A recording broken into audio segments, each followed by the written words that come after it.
pag-akit niya, ginalabog yung pintuan niya. Yan, nasili. Okay, pagkatapos kumain ni GB, hindi na umaakyat. Yung pala, nagchat-chat sila, nagagalit na nga. Natulog si GB doon sa daya. Maghapon na bumalik, wala nga nagluto sa amin ng pagkain namin. Day off ni Dayan na, Sabado yun. Kaya sabi ko kay Dayan, sasabihin ko sana kay Dayan, huwag mong bigyan ng sobra-sobra si GB kasi siya namamalingke, siya yung ano. Hindi ko na sinabi kasi baka mamaya ano ka ba? Ma-open siya yung ano. Yung gusto ko nang mangyari, huwag niyang bibigyan ng sobra-sobrang budget kasi baka panghapon, pang-inom niya lang. Kasi alam mo naman yun. Hindi naman umiinom ng ano yan eh. Ng Emperador, hindi umiinom ng ano, iniinom niya Red Horse. Eh kung nakatatlo siya eh, 180 na yun, 60 pa naman isang ano. Pero mantik ko na lang sabihin na gano'n ha. Control mo naman yung pag-inom mo yung araw, hindi yung araw-araw. Kasi isa yung kumikat na sa inyo, tapos ganyan pa. Eh pagpapadede pa yung anak niya. Nag-apply na nga, kaso nga lang, nintay yung follow-up dun sa ano. Dating ospital. At meron siyang kamag-anak yata na hindi na bakit. Kaso nga lang, pagka nakatrabaho naman yon, mabuti ko nakapagtrabaho. Kaso nga lang, baka ang style niya naman, baka araw-araw naman mag-iinom.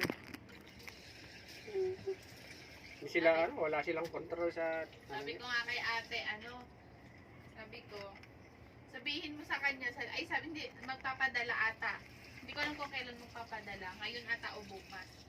Tapos sabi ko sabihin mo salamat ka mo, sabi ko, tapos sabi ko nakakapundar ako kahit utang. Sabi ko sabi ko makakapundar ako ng machine kahit utang. Sabi niya buti nga yan may mapupuntahan, may mapupundar. Ako panay utang, wala ko napupundar.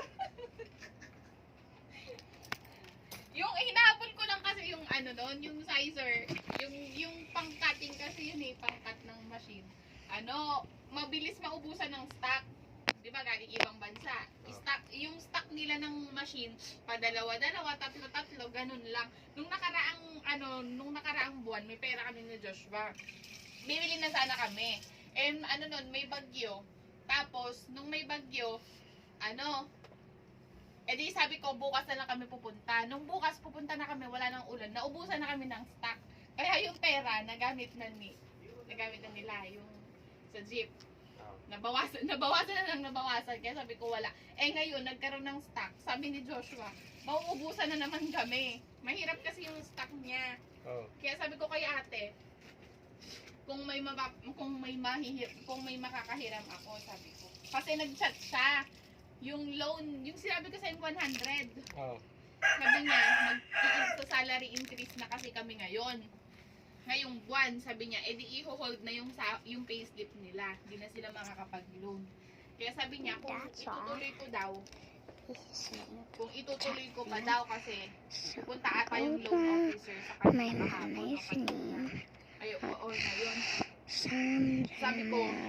Sabi ko, parang okay pa naman na yung space. Sabi ko, kaya pa naman. Tapos sabi ko kay Papa, gagamitin ko na lang sana kung makakaload ka yung dyan sa bahay. Papaayos dyan. Kasi sabi niya, wala pa naman daw titira. Kaya sabi ko, huwag na lang muna. Smash that subscriber. Bye bye.